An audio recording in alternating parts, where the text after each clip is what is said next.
Đó, dồn lại một cục nha, 9 em dồn lại một cục luôn nha. Đó, điểm này đủ 9 em luôn á. Đủ 9 em dồn lại một cục đang ăn cỏ củ lông kỳ lân. Gọi là củ lông kỳ lân.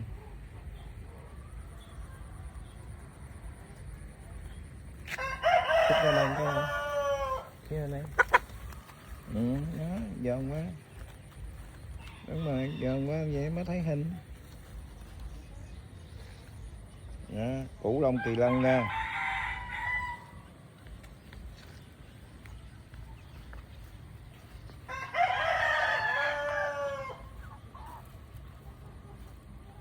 Nha từ em đi.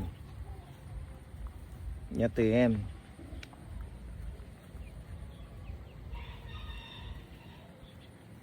Rồi, củ lông kỳ lân.